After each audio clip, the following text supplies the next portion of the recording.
Hello and welcome to another episode of Growing Up B2B. I'm your host, Ed Delia. I'm the second generation president of Delia Associates, the place where family B2B brands go to grow. Today, I'm joined by Chris Bingaman, third generation and CEO of Bingaman Lumber. Founded more than 80 years ago in central Pennsylvania, Bingaman Lumber has grown into a highly respected manufacturer and supplier of hardwood products, serving customers across a variety of industries while maintaining a strong commitment to quality, sustainability, and responsible forestry. Chris represents the third generation of family leadership, but what makes his story especially interesting is his willingness to challenge some of the assumptions that often exist in family businesses. Rather than simply moving family business members into leadership roles, he and his family made the decision to bring in a non-family president to help lead the company, creating a different model for succession and long-term stewardship. That decision, along with the broader questions of leadership transition, family dynamics, technology, and the future of manufacturing, makes Chris uniquely qualified to discuss what succession planning looks like in practice, not just in theory. Chris, welcome to Growing Up B2B. Yeah, well, great to be with you. Looking Awesome, forward to this awesome. discussion. Same here, same here. So, for any of our listeners who are not intimately familiar with Bingaman Lumber, could you tell us in your own words what the company is all about and what role it plays in the marketplace today? Yeah, most of those people, when I tell them we have a lumber yard, they think of two by fours, building materials, or plywood. That's not us. We are the manufacturers of hardwood lumber, and so what that means is we're located here in Pennsylvania, and over 70% of the state is forested, and that's where we get our trees. We process trees and of a various different species that go into products like flooring, furniture, moldings, and a variation of other products. And interestingly, we have a probably 30% of our business is overseas. The hardwoods of Pennsylvania are very well respected, known around the world. And last year we shipped lumber to over 30 different countries. Wow, So that is all something that has been somewhat of a secret. A lot of people living in Pennsylvania wouldn't appreciate what we have here as far as a resource. that's awesome. And recently, I had happened to be visiting Mystic, Connecticut, and touring some of the history where back in the day, a lot of shipbuilding was happening in Mystic, and it was all hardwood, and they still maintain some of the legacy work. But one of the shipbuilders that was there, kind of doing a demo, said, there's certain varieties of wood that are he's like, you just can't get them. I mean, or you can't get them easily, or you have to be very careful with how you get them. So it made me appreciate the delicate balance of, responsible forestry, really. And I guess Yeah. your crew lives that every day, right? I mean, Yeah, it really is. And what's surprising, Ed, is the forest really, and this is not true just for Pennsylvania, but the U.S. Forest Service does kind of the hardwood resources pretty much east of the Mississippi River, but mhm, it's growing four times faster than we are cutting it. And part of that's because the industry's been in contraction, a lot of substitutes for wood. mhm, Our industry which I'm sure we'll talk about at some point, changed dramatically in the last 20 years. It's a third the size that it was 20 years ago wow, overall as an industry. So that's been one of the challenges for us. But also, it's what it's meant is that there's less opportunity for the resource to be utilized. mm, understood, understood. So Yeah. getting back to your role as your third generation family leadership, when you look back, Chris, what are some of the great lessons that you learned from the generations that came before you? I don't know if you had exposure to Gen 1 or just Gen 2, but talk a little bit about the exposure you had and what the takeaways were. Yeah, and I'm really blessed from that because I did have exposure to Gen 1. I knew my grandfather very well. He passed away when I was 11. Mm, But believe it or not, I have so many wonderful memories of him, and it's part of it is because he was an entrepreneur. He had cattle. He had this lumber business, and my dad eventually joined. He had a general store, and we lived in a kind of an apartment above where he lived there at the store. So I was with him all the time and wow. got to know him. And then, of course, it was really hard for me when he passed away. But he and my father, I think the thing that I would just say about I have been so blessed to have two role models of integrity. Mm, There has never been a question about if we owed somebody money or we've got something extra, we would turn it back. My father was all about integrity. And I think the other thing that I'll never forget the piece of advice my dad gave me when I first got out of college and came into the business. There was things I didn't know, and he started to get me involved in buying and sales. And so I'd be talking to people, and he said, Chris, he said, whatever you do, if you hear a term or you don't know something, don't act like you do. Pause and ask. Be willing to find out. And Ed, I'll tell you how well that served me. What I found is when I would talk to people that were in the industry, our industry for a long time, and they'd use a term, and I'd say, "Hey, I don't know what that means." It was incredible how much time they would take to show an inch because I showed an interest and explain it to me, or hey, tell me, did you think about this or do that? And some of the best advice I got was because my dad had told me, be open about what you don't know. mm, mm. And that's especially, I think, a valuable takeaway for any of our listeners that are on the early end of their career. You know, I think there's a tendency to kind of nod your head and pretend that the gibberish coming out of the other person's mouth makes sense to you when, as a young person, a lot of the vernacular and terminology in industry doesn't make sense. It certainly, probably didn't for you, Chris. It didn't for me when I first started. And, having the wherewithal to ask. And, I think you find more often than not, you've got a willing participant saying, all right, let me teach you something. I'm Yeah, good to go. And I think that's a great takeaway. yeah. Um, so recently, you participated in a panel, and I was fortunate enough to be in the audience, called "Succession Planning in the Trenches." And so I want to ask you, why do you think succession planning remains one of the most difficult challenges that a lot of family businesses face? Yeah, that's a great question, and I'm new to that because my father and grandfather, because of what happened between them, he did a lot of succession planning. So it was actually there was more recently in the last 15 years when I talked to people my age or my colleagues and understanding, hey, so few people do that. And so I had to think, okay, why is that? But there's no question. Part of it is the fear. I mean, part of you have to start talking about your own demise or your own exit, and that's not a comfortable conversation. But also equally, I think that's really what I sense is it's complex. I mean, if you have but most family businesses don't have maybe just one family member. They might have multiple family members.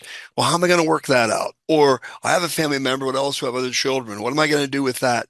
And it's almost easier just to say they'll figure it out than to deal with it. And I think those aspects of facing your own mortality and your own exit and the complexity of it probably is for the people I've interviewed, that is the hindrance.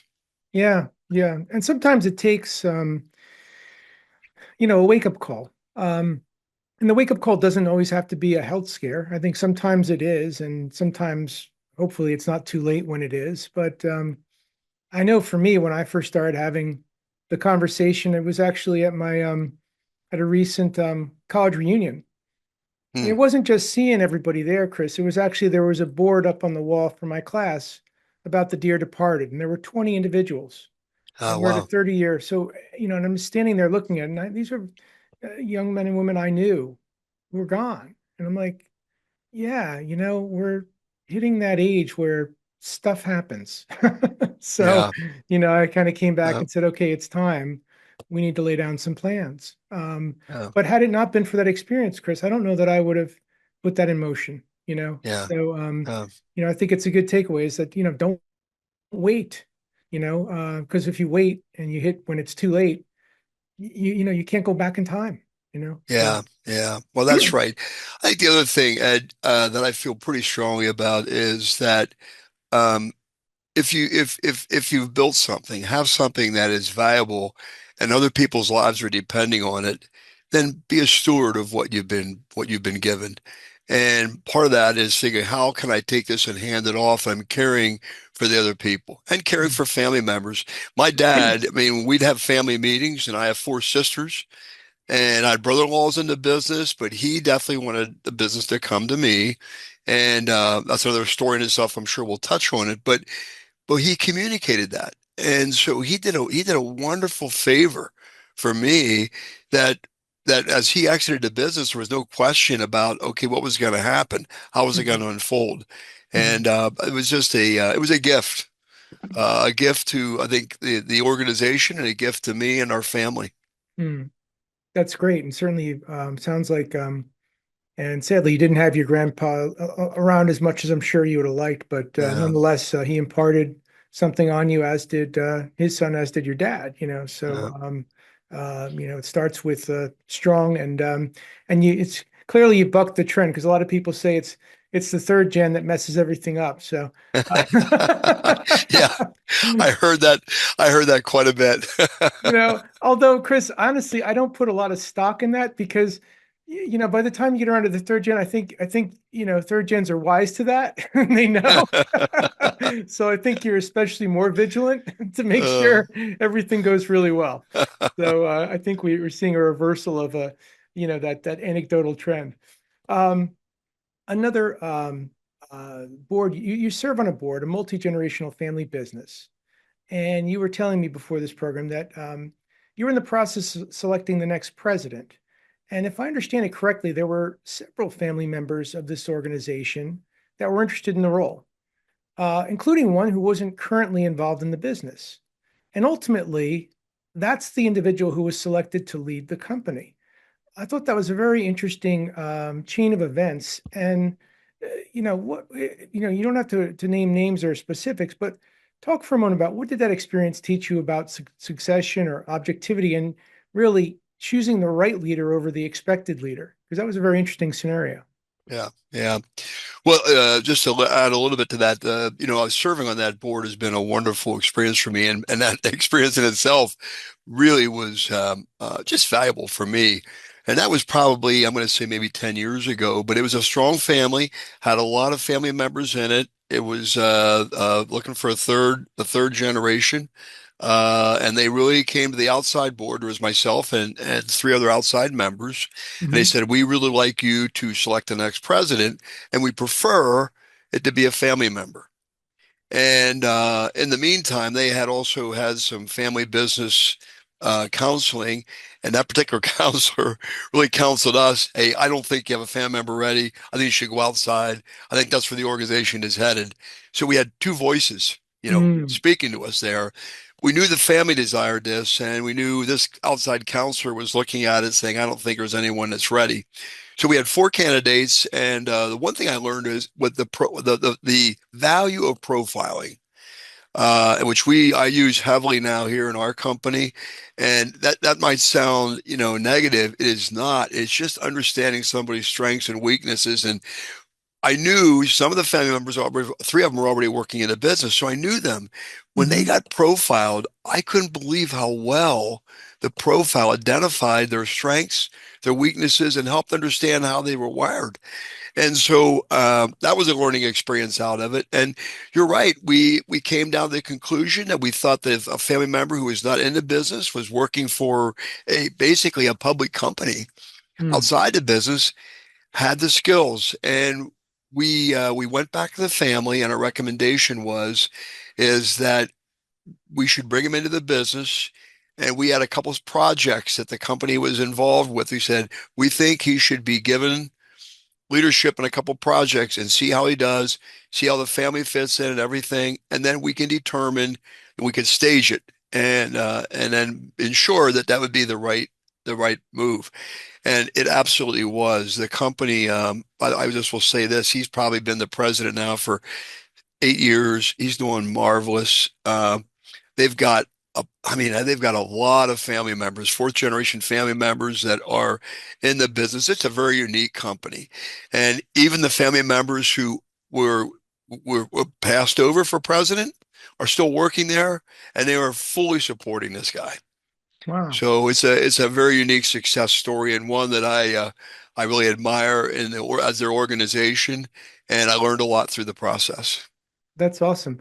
So, speaking of profiling, were there any specific tools or was it a collection of tools that you used in making doing the profile assessments? Yeah, it's a Was it collection of solely? tools. I Yeah. think it really helps you understand the personality, what would be the environment where they would be Hmm. the most comfortable, what their skills would be. I mean, it talks about, gives you their intellectual agility, helps you understand what would be the areas where they're going to need support and areas of just also areas where just to be aware that this would be a weakness that they may Yeah. not see. And yeah, it was very well done, and those profiles, and we have used them a lot. And I will say this, Ed, I think it's one of the gifts that we've been able to give emerging leaders in our company because we started doing that, and I do these mentoring programs in our company, and anyone that goes through that program, I get them profiled. And then we actually go to the company that profiles them. And we spend a Hmm. half a day talking about their profile, their particular profile, and how they engage with other people. And just Hmm. to watch people learn about themselves, understand themselves better is a gift, you know. Yeah. That's a great resource, and also underscores the thoroughness by which you went through that process, on the board of that other family business.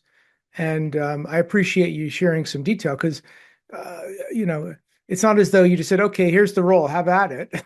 You Yeah. said, Yeah. let's, okay, we see how he profiles. We think he's the right guy. We feel good about it, but let's test him. Hmm. Let's see Yeah. how he does in the environment. Let's give him some hands-on opportunities to prove his worth in battle. And it sounds like he did, and perhaps won at least the respect of his of other family members involved. So there was no hard feelings or hey, I was passed over, but no, this person demonstrated. He really did. Yeah. He demonstrated his ability for analysis, and everybody has weaknesses, uh, and we understood what his weaknesses were, and those also came up. But we were able as a board to be able to kind of help support that and tell the other leaders around him, you need to give him time here. We're working with that, and Mhm. it just was a very, I mean, it was not without issues, always is. But when you have people that are open-minded and want the best for the organization, and that's the way this family was, for the most part it went very well, and they're doing extremely well today. Excellent, excellent. That's so good to hear. Um, the So when I was in the audience listening to you on the panel, you made a point, and it's funny. It was I was intrigued by it because it never really occurred to me. Um, but you talked very openly about recognizing the fear factor that a family member can experience when they're just considering joining the family business or potentially taking on the leadership role. Um, in my case, I wanted it. I wanted to buy my dad out. I did it. The fear factor came after because I'm like, okay, now I better not screw this up. That's when the fear stepped in, but certainly not about the taking it on. But if you can expand on that a little bit and how you've seen that, and maybe even, how that may have even showed up in your own family business. Yeah, yeah. Well, the one thing I didn't at that particular agenda, I didn't really have a chance to share this, but I went through that myself.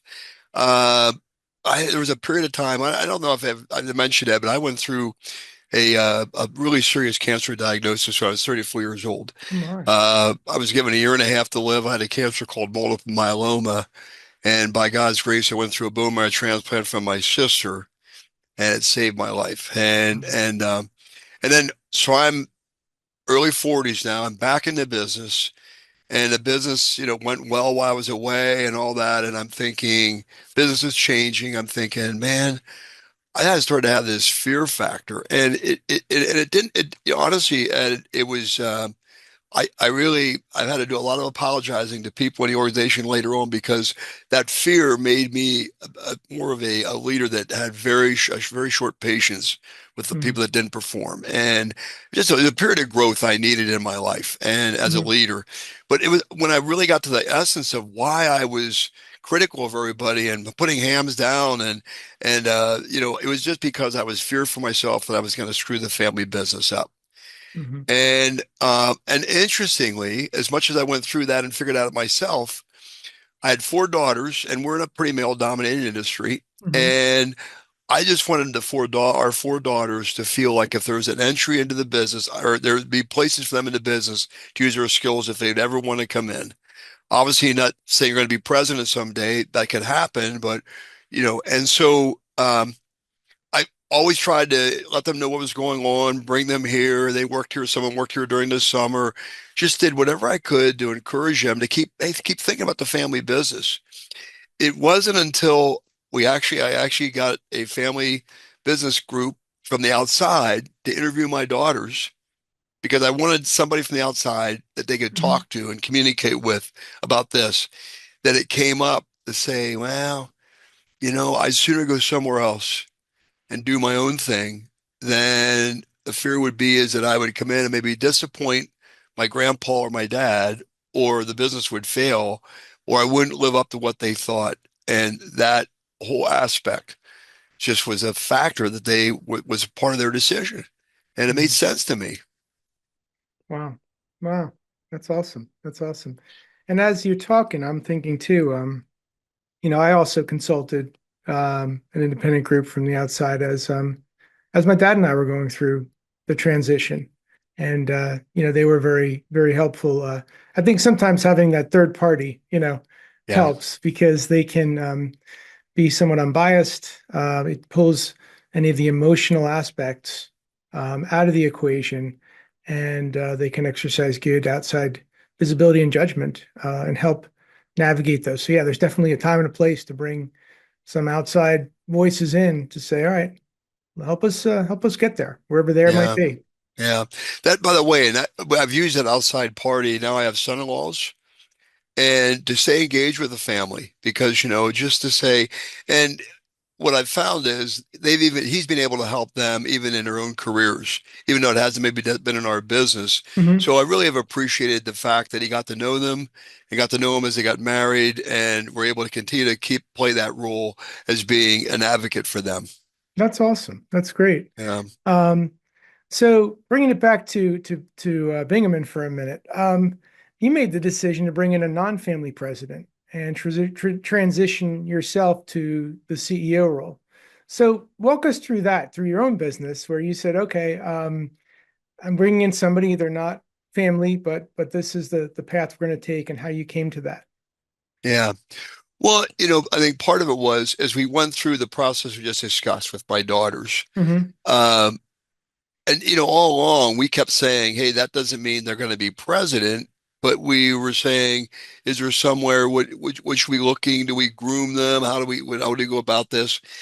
And in the meantime, I'm looking and saying, with their age and the gap and where I'm at, I'm thinking we need something, in between interim. And so our CFO really demonstrated a lot of the characteristics that I thought the next president needed to have a better skill set, a different skill set than I had. And yet I know many times, many businesses, the CFO is the next, it seems like the next person is going to be the president. And there's a lot of warnings about that, right? Hey, I don't think that's the right decision for your business. But it was really helpful. We have an advisory board, Ed, that we started back in 2006. It has just been wonderful. Mm. And so I was able to take the advisory board and say, "Hey, here's what I'm thinking." They have observed him for 6, 8 years. And Scott is our current president now. He's been here for over 20 years, and we just were able to let them observe him. And the advice they gave me, he said, "Hey, give him some presidential tasks."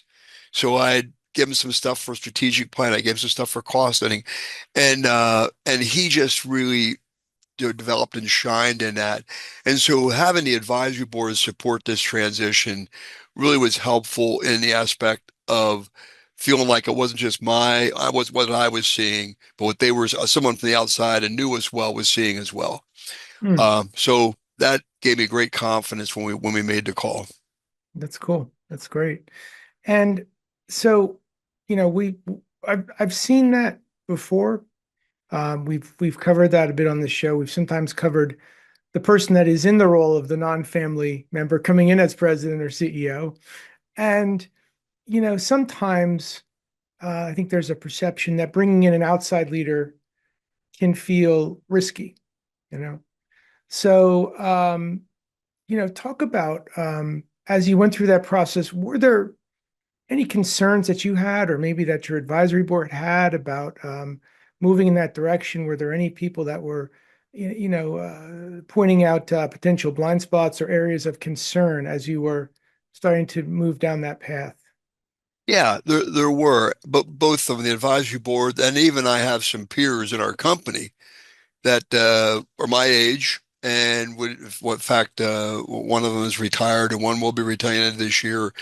That as time went on, I could confidentially talk to them. Mhm. And they have evidence some concerns, well, I think in this area and that area. And none of them were showstoppers, but things that we just said, okay, if he does become the president, this is where we're going to make sure he gets either some outside intervention or some support.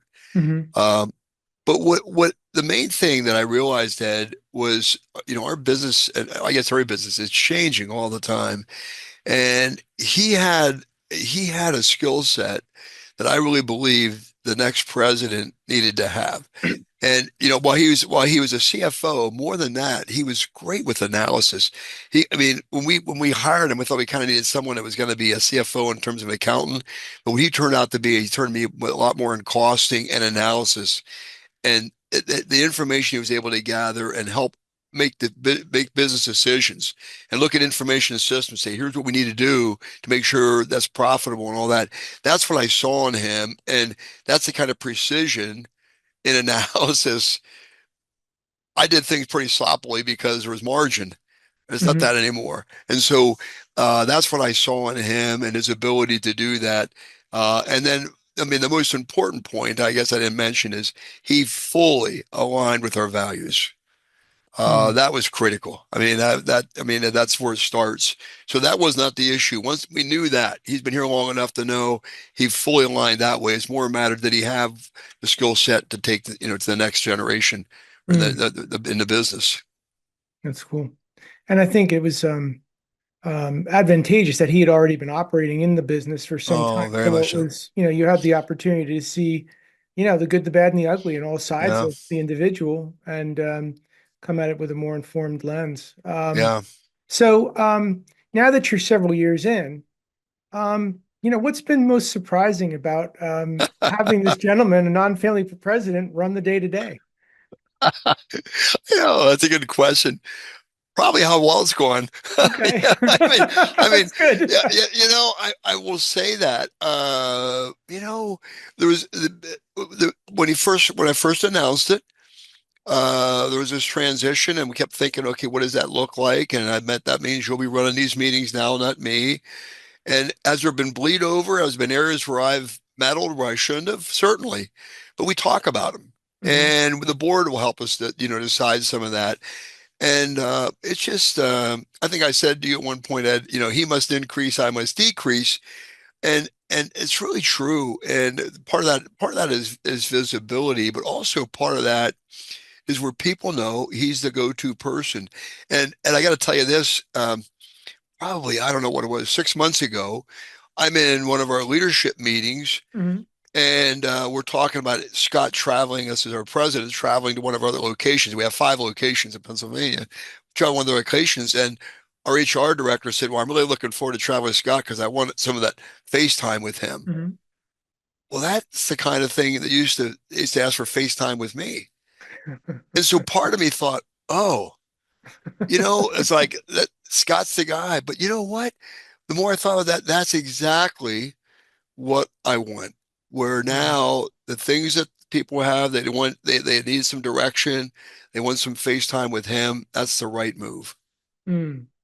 So now as CEO, how has I mean, have was it hard first of all to give up those reins, or did you find that the transition it was easy to continue to let Scott take more, take more, take more, take it Yeah, on as you move through the transition? Did you find in yourself that it was hard, or did you find that the process was comfortable? it was comfortable. I mean, Okay. but part of it is I had already, I think I was probably 66 when it happened or 65. But so there was things already the day to day that that they were doing, other people were doing.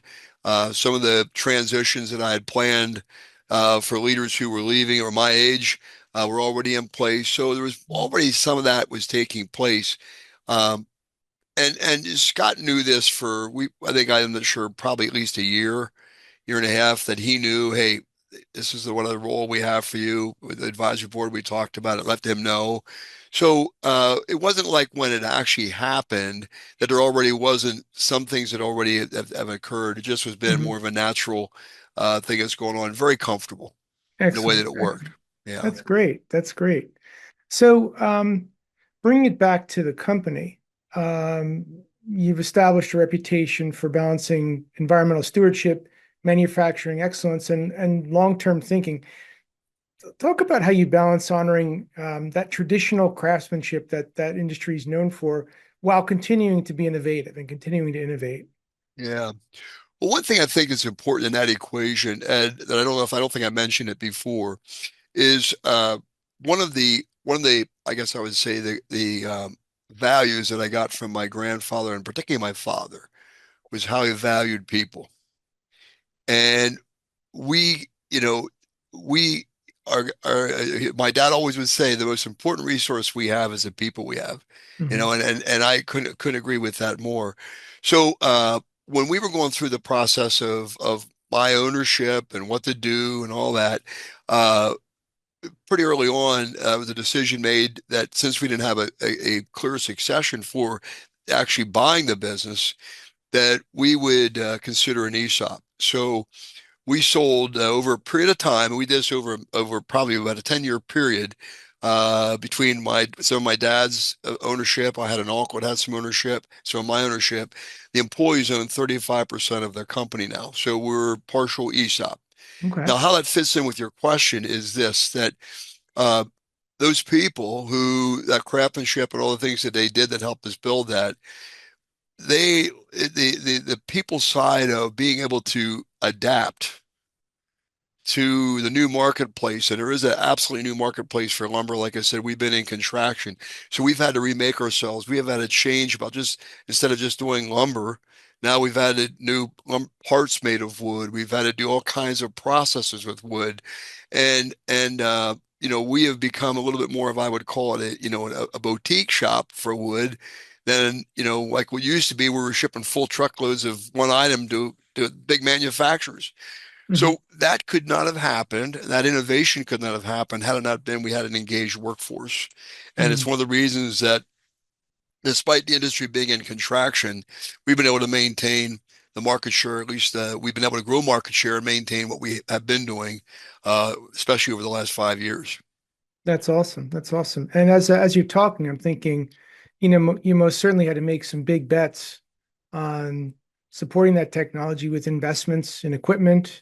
And I have to think, without knowing your industry intimately well, that the equipment that you tend to buy is not small equipment. Well, you hit the nail on the head.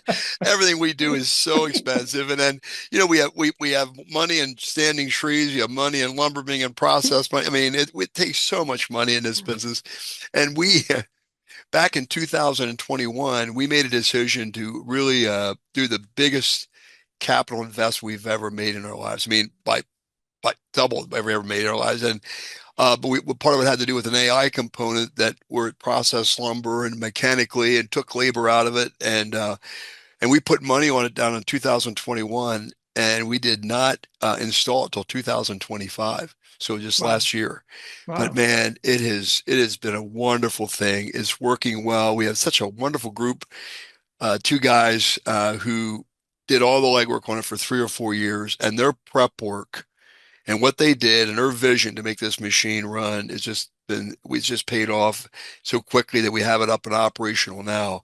And it's nerve-wracking from the debt. We've got more Yeah. debt than we've ever had, which really bothers my dad, who's 90 years old, and still talks about, you know, what are you thinking, Chris? But it is the really some of the kind of things that we've had to do or believe are necessary in that investment side to be successful in the future. That's awesome. And it's just talking with my own small leadership team. today we were talking about, there's where we are now, and we're well positioned because of the work we did 3 years ago. You know, Yeah, and it takes about 2 to 3 years, for the industry to catch up. And I said, all right, gang, let's start thinking 3 years out from now. Where do we have to be? yeah, Because we got to start working on that now so that we're yeah. ready then. And it sounds like you made a big bet on tech. Now you mentioned there was an AI component to that, and that's obviously been entering every conversation. Certainly here we're quite immersed.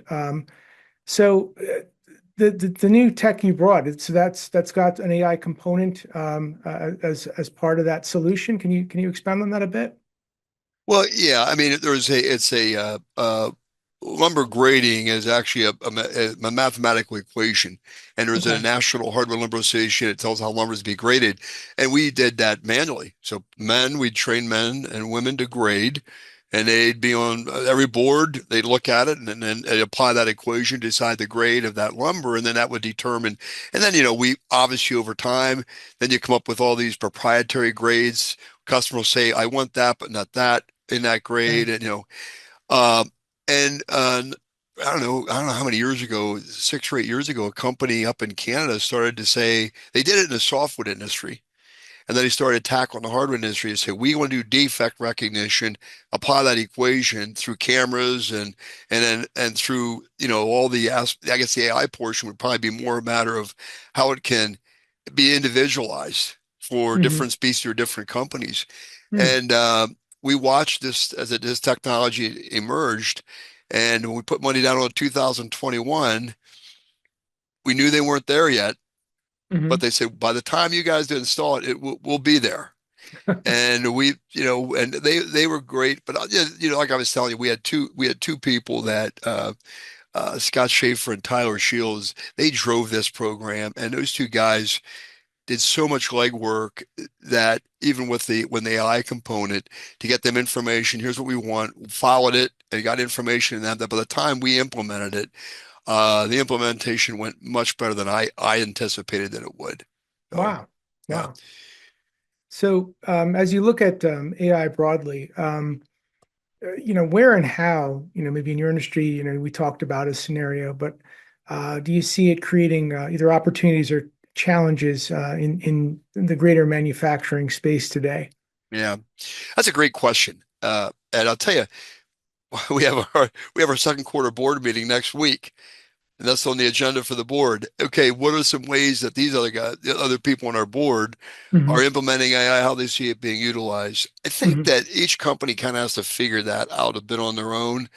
Um, and when I say it that way is because, you know, depending how big you are, how small you are, where that fits, but also I know for us, I mean, we've got to be thoughtful about, okay, the capital it's going to take and what will be the payback on that, and is that the right thing to do, and how long, if we wait a little longer, will there be more development, so there's a lot of components to it, and I think that while we're hearing so much about it, I think every company is going to have to try to go through that themselves. And I serve on the board for four other companies, Hmm. and it's the same discussion we're having at our board meeting. And it's been interesting, Ed, for me to watch because they'll assign one person who's in charge of AI and figure out where they implement. Another company I know has a task force, an AI task force at all different levels. And I think every company is trying to figure out exactly what we should do with this. They don't want to just ignore it, but how do we go about figuring out how to implement it? And I think it's probably one of the things each company has to kind of figure out on their own, depending on their size and what they have as personnel to do it. True, true. And, I think it's really interesting to hear you talk about Bingaman's implementation because, as I think back onto guests on this program, um, there's varying degrees of, I'll call it AI awareness and expertise or familiarity. I've noticed that it's growing with every episode I do.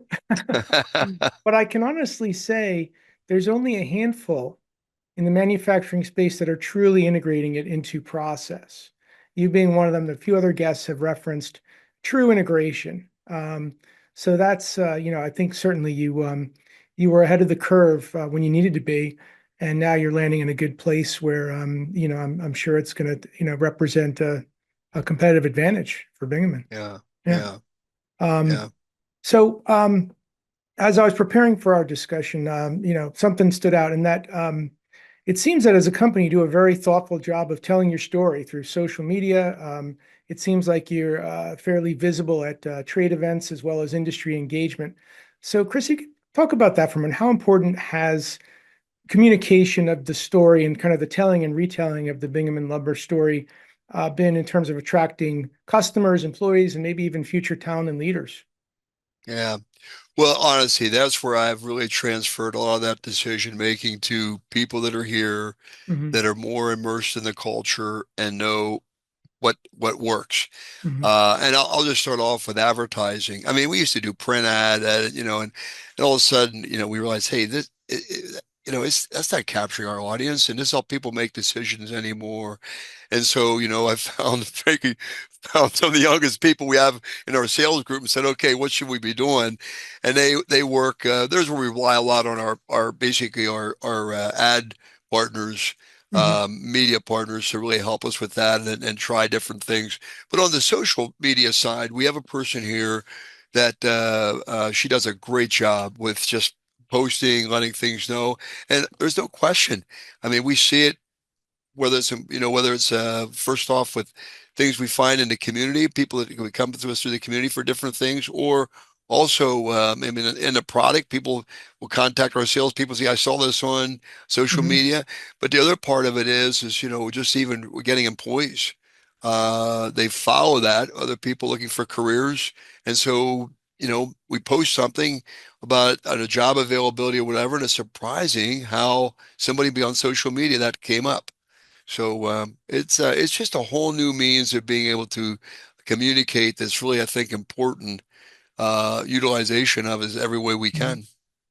And I'd have to say that based on what I saw, without knowing everything around your brand position and how you're looking to articulate, there was definitely just an air of authenticity in the messaging Mm. and a level of quality and professionalism that I think you were trying to drive that definitely was showing up. So, it certainly resonated, and enough so Yeah. to ask the question.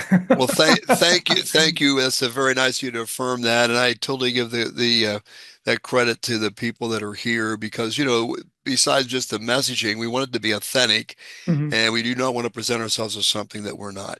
You Yeah, know. yeah, and that definitely came through. So I'm going to ask a big question and then a bigger question.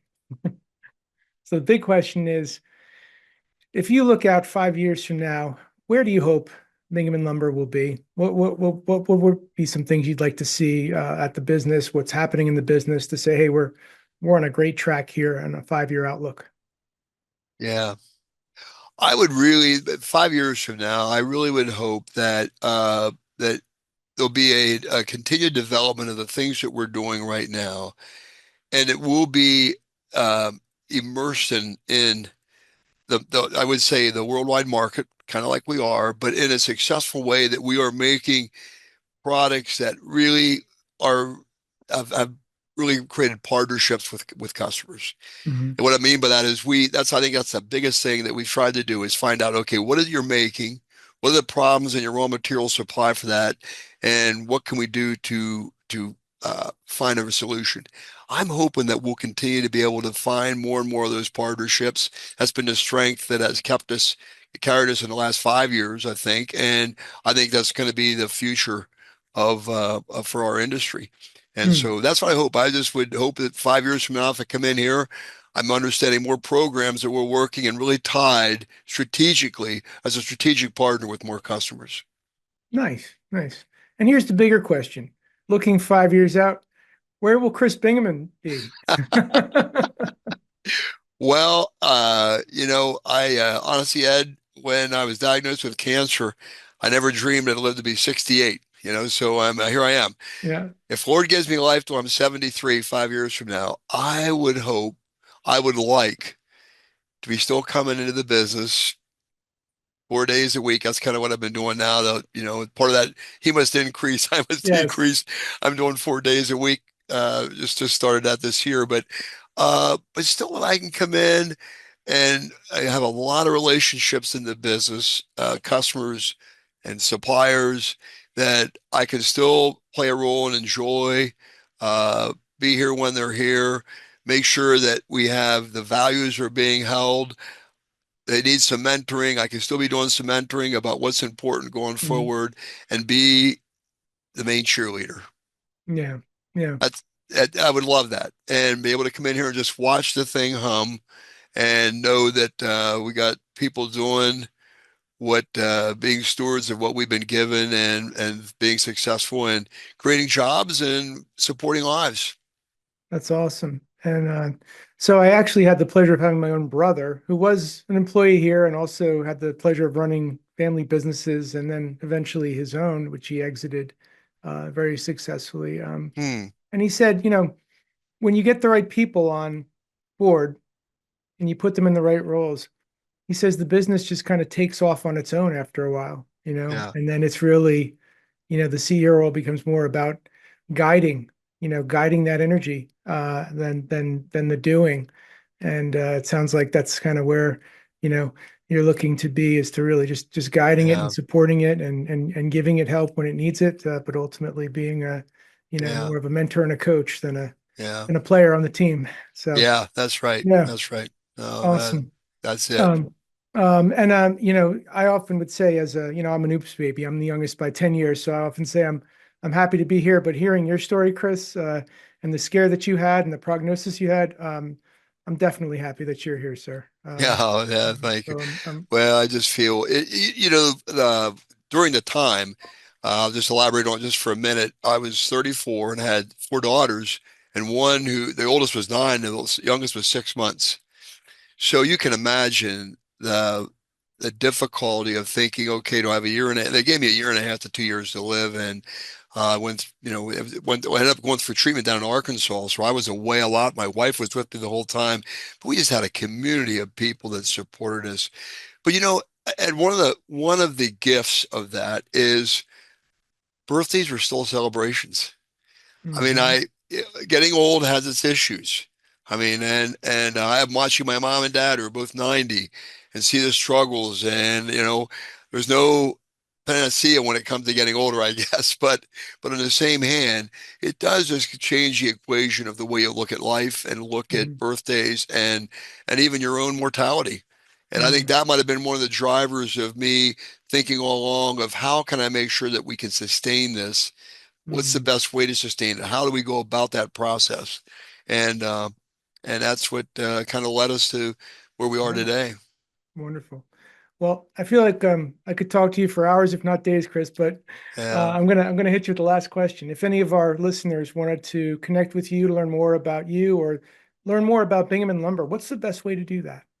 Yeah, well, certainly they go, you go to our website and they can connect with me through there. My email is just C for Chris is C Bingaman at bingamanlumber.com. And I'm glad if someone would have any other questions or would like to, really discuss at all anything with estate planning or with their own transitions. It'd be an honor to do that because I know how much I've appreciated advice and people who took their time with me over the years and be glad to do that for someone else.